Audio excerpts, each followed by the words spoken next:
Hello and welcome to this Photoshop concept video. My name is Kimby with the Software Training Lab. This video will go into detail about how to get the most out of the Layers panel in Photoshop.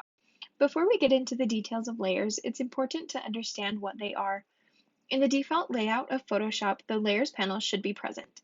If your Layers panel is not present, go to the Window tab in your menu bar and click on Layers. After ensuring that this panel is visible, you can easily add and manipulate your layers.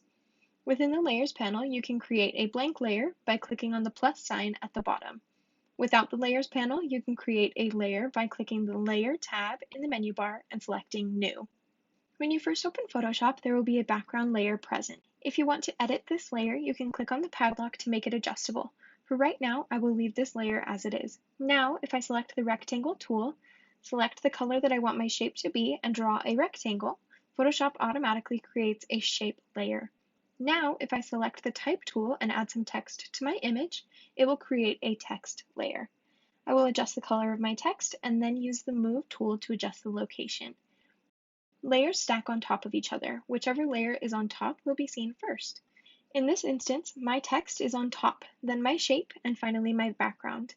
If I drag the layers into a different order, it changes the overall visibility of my layers. In my explanation of layers, I demonstrated that Photoshop will sometimes create layers automatically based on the tool that you are using. This means that when creating a shape or adding text, you will automatically get those layers.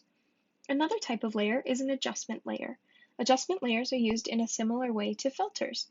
Some of the things that they allow you to do is change the color, vibrance, or contrast of an image. To create an adjustment layer, you can select the option from the Layer tab in the menu bar or click on the half black, half white circle at the bottom of the Layers panel and select the adjustment layer that you would like to add. In order to keep track of layers, it can be helpful to name them. To name a layer, go to the Layers panel and double-click on the current name. Then type your desired name. Another useful tool for keeping track of layers is grouping certain items together.